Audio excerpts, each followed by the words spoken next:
Habib Abdurrahman bin Segaf bin Hasan bin Saleh Segaf usulihim wa furuhim Usman Syekh al-Imam al-Qutub Bahrul Faham Sayyid al-Barakah Habib Abdurrahman bin Ahmad bin Al-Qadir Segaf Syekhuna al-Imam al-Alam al-Arif bin Nurul Ilm Al-Habib Ali bin Abdurrahman bin Ahmad bin Al-Qadir Segaf Summa ila khususan arwahana qulubana Syekhuna al-Imam al-Alama al-Fuqaha Al-Habib Zain bin Ibrahim al-Sumid والحبيب عبد الرحمن بن الشيخ الأقطاس ثم إلى خصوصا الحبيب الأستاذ جمال بن صالح بالصحة والمعافاة الدائمة في الدين والدنيا والآخرة بسر الفاتحة.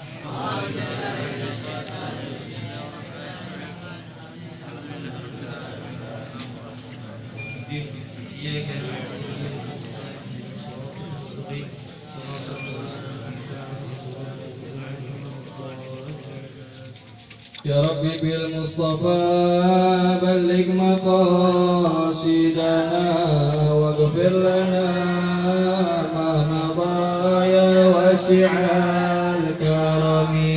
يا ربي بالمصطفى بلغ مقاصدنا واغفر لنا ما مضى يا واسع الكرم. والحبيب الذي ترجى شفاعته لكل هول من الأقوال متهم. يا ربي بالمصطفى بلغ مقاصدنا واغفر لنا ما مضى يا واسع الكرم. محمد سيد الكونين والثقلين والفريقين ومن عجم. يا ربي بالمصطفى بلغ مقاصدنا واغفر لنا ما مضى يا واسع. مولاي صل وسلم دائما ابدا على حبيبك خير الخلق كلهم. يا ربي بالمصطفى بلغ مقاصدنا واغفر لنا ما مضى يا واسع الكرم. اللهم صل وسلم وبارك عليه وعلى آله. بسم الله الرحمن الرحيم. Assalamualaikum warahmatullahi wabarakatuh. Waalaikumsalam warahmatullahi wabarakatuh. Alhamdulillah ala dawami wassalatu wassalamu ala rasulih wa anbiya'ih Sayyidina Muhammad ibn Abdillah wa ala alihi wa sahbihi wa khairi alihi wa abnaih.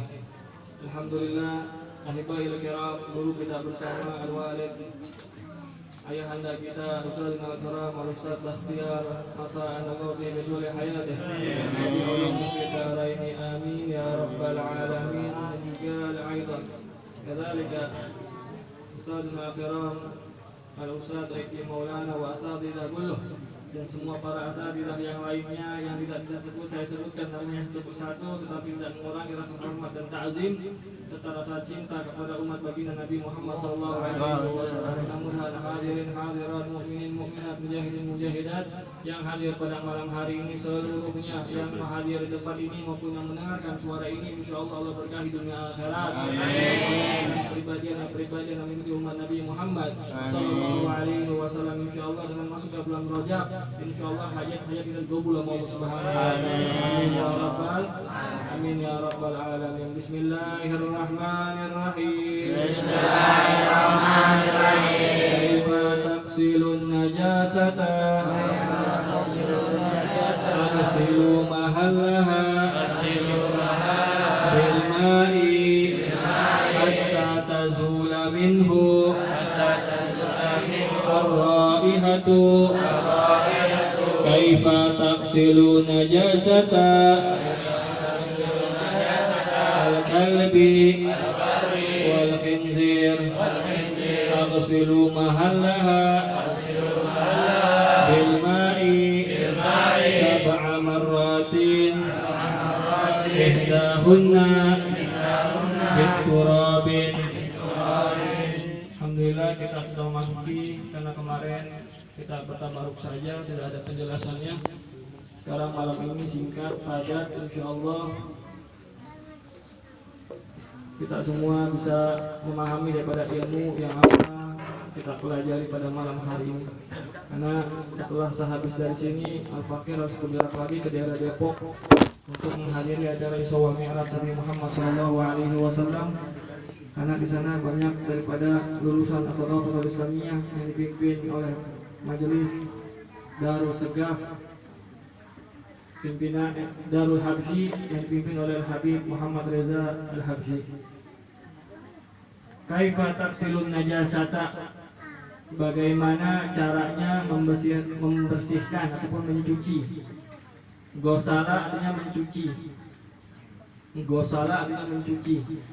Taksilu, bagaimana kamu mencuci. An-najasata, daripada najis-najis. Karena pangkal daripada ibadah terlihat daripada najis. Kalau najisnya bersih, insyaallah wudunya diterima Allah Subhanahu wa taala. Kalau wudunya diterima Allah Subhanahu wa taala, pasti sholatnya diterima Allah Subhanahu wa taala. Makanya Rasulullah SAW mengharamkan umat manusia, khususnya umat Nabi Muhammad, itu kencingnya berdiri. Makanya laki-laki maupun perempuan nggak boleh, bahkan dilarang oleh Rasulullah SAW untuk kencing secara berdiri. Itu nggak diajarin oleh Rasulullah SAW. Bahkan kalau masih ada satu tetesan air kencing yang terdapat pada baju kita, itu mau ibadah apapun, ya, terutama baca Quran, apalagi sholat, itu nggak bakal diterima Allah Subhanahu wa taala. Bagaimana cara membersihkannya? Aksilu mahallaha bil ma'i hatta tazula minhu ar-raihah, daripada baunya. Karena kebagi tiga, ada bau, ada warna, ada rasa.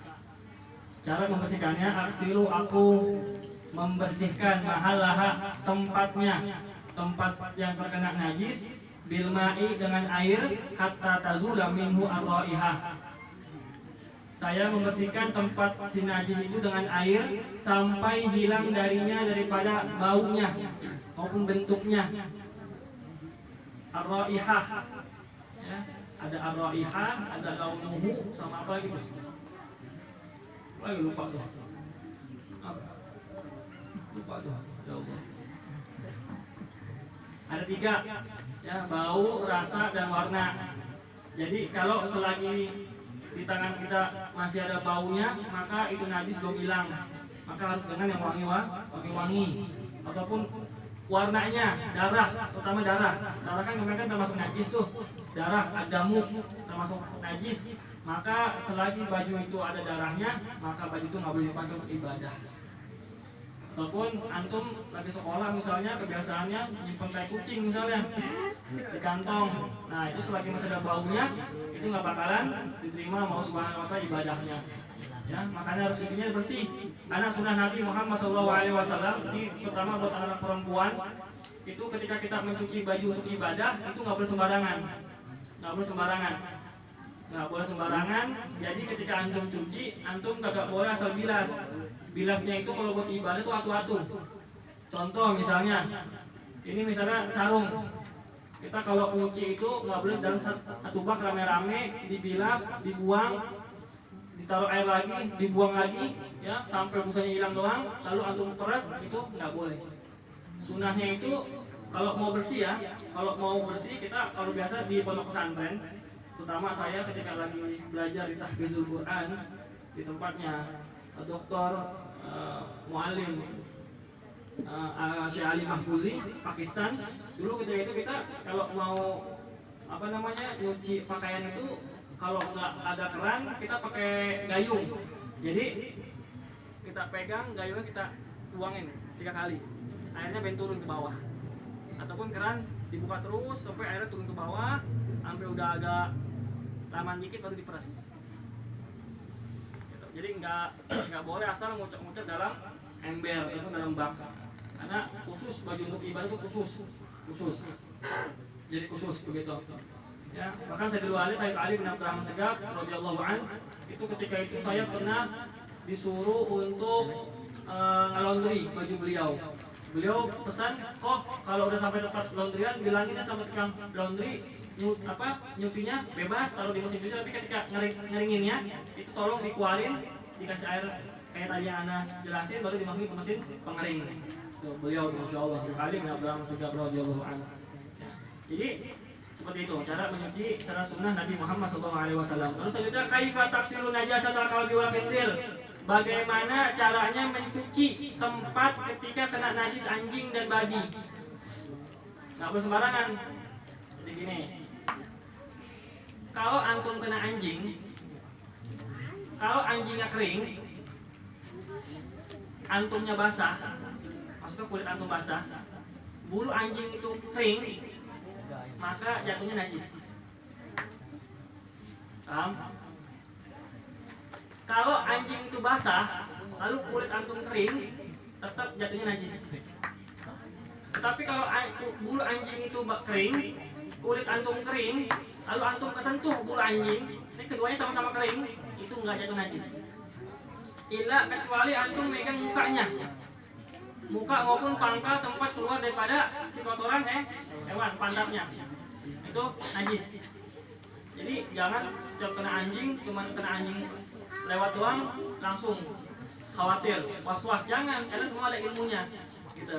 Makanya ada orang tuh kadang suka ngelus-ngelus, nah dia ngeliat kok kering, agak apa-apa ngelus, tapi jangan juga ngelus juga, kurang kerjaan, gitu. Kalau sama-sama kering, jatuhnya tidak najis. Kecuali 3 hewan anjing yang suci, 1 serigala. Serigala itu nggak termasuk anjing ya. Makanya ada orang nyala serigala tuh, Asal Ahmad. Serigala itu serigala tidak termasuk najis. Lalu anjing laut tidak termasuk najis, ya. Terus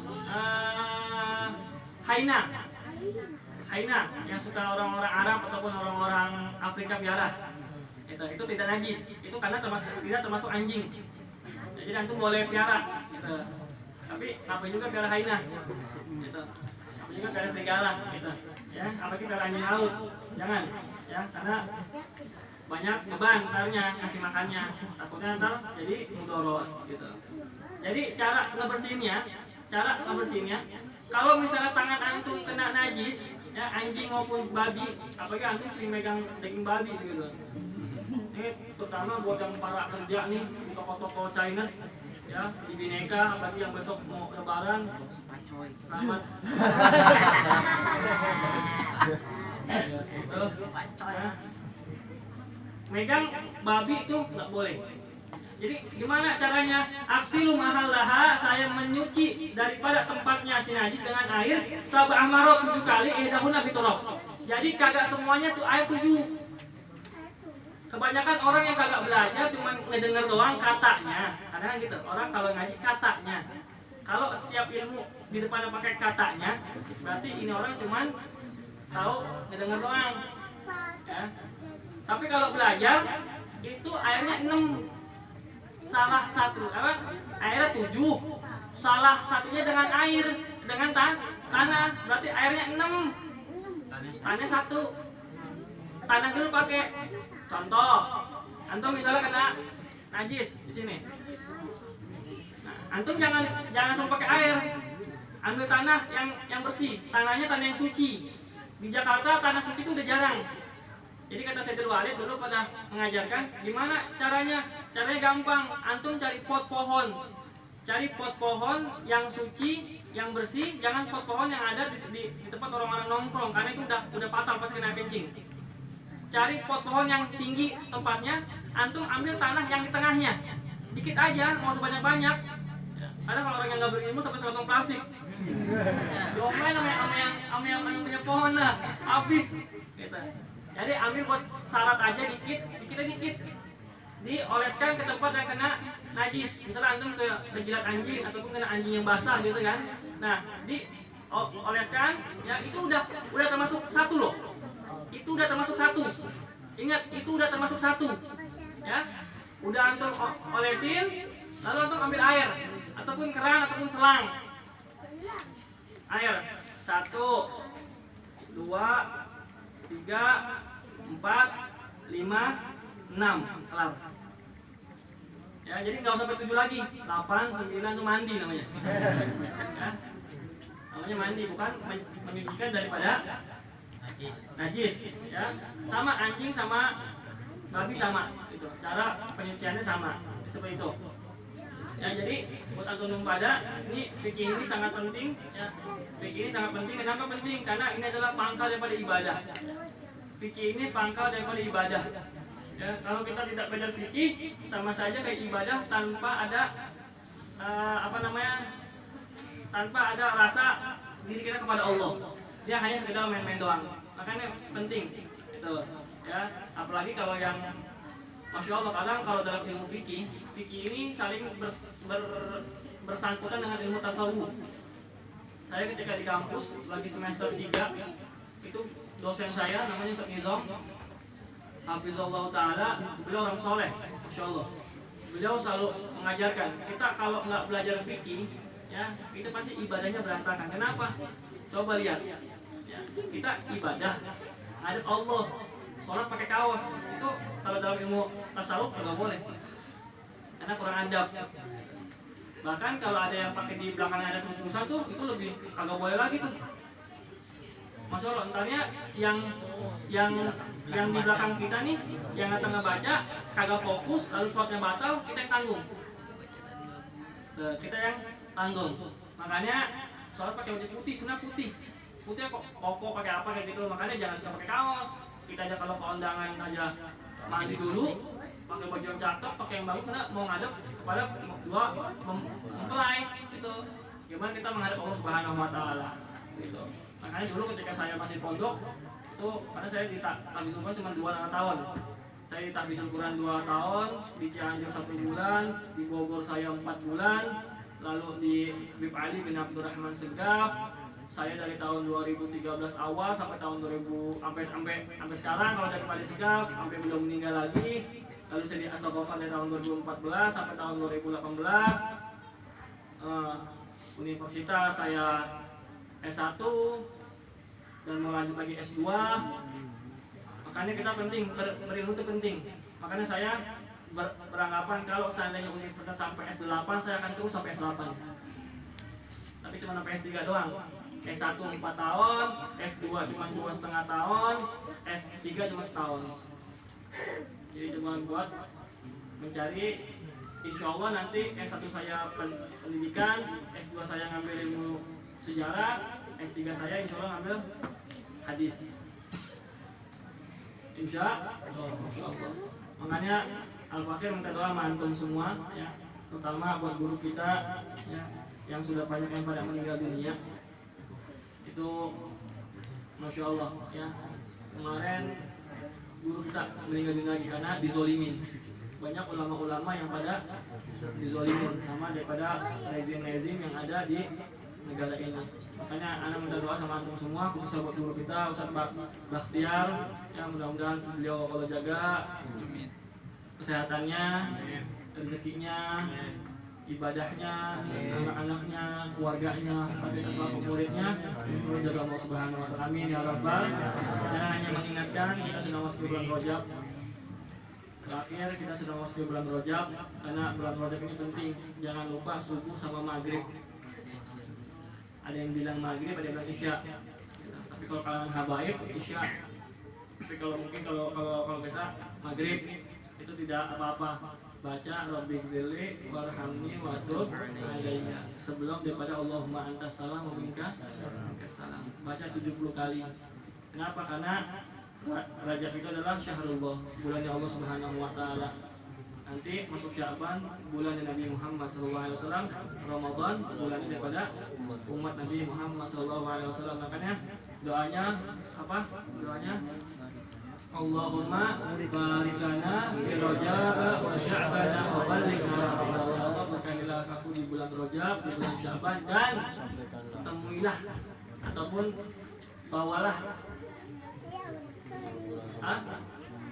umur wa ballighna Ramadan, umur. Kembalikan ataupun pertemukanlah saya dengan bulan Ramadan, sampaikan saya di bulan Ramadan. Kalau mau balik ke Ramadan bingung dong. Balik aja baligun. Balik udah balik Sallallahu Muhammad. Insya Allah ya. Mungkin itu saja yang dapat saya sampaikan ya. Kita berzikir sama Allah. Terakhir kita berzikir sama Allah. Mudah-mudahan dengan zikir ini insya Allah antum semua pulang dari sini hajat juga Allah Subhanahu wa taala. Ana yakin dengan karomah daripada Tuhan Syekh Abdul Qadir Al-Jilani. Karena beberapa sering bulan-bulan ini Al-Fakir ini ada isyarat sering dialog kepada Abu Yadi Niati karena beliau adalah salah satu daripada pemilik Thariqah Al-Qadiriyah terbesar di Asia Tenggara dan yang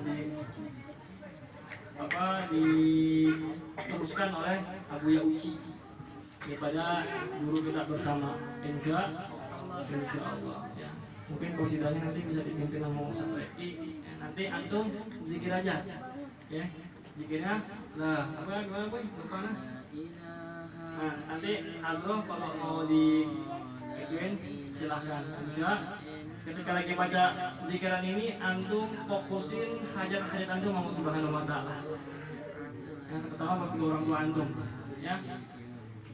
Al-Fatihah khususan Syekh Abdul Qadir Al-Jilani wa usulihim wa furuhim summa khususan Syekh Muhammad bin Ali Al-Maliki wa Haji Muhammad Asrari Ahmad Asrari wa usulihim wa furuhim Syekh Walid bin Ali bin Abdul Rahman As-Sagaf Al-Fatihah. Alhamdulillahirabbil alamin arrahmanir rahim maliki yaumiddin iyyaka na'budu wa iyyaka nasta'in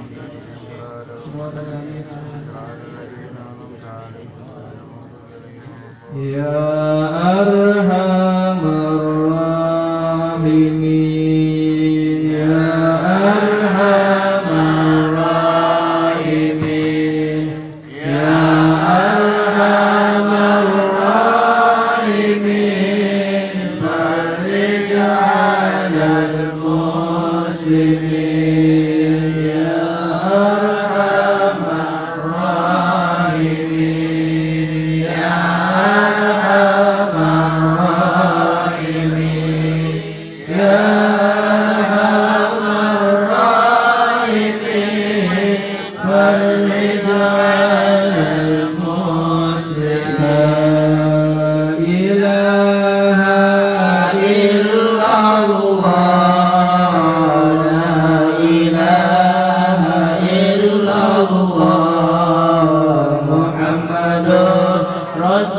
Rasulullah Syekh Abdul Qadir Waliullah ya Maulana ya Rahman bil aqajud ya Dayyan bin Nabi khairil wara la tahrikna bin niran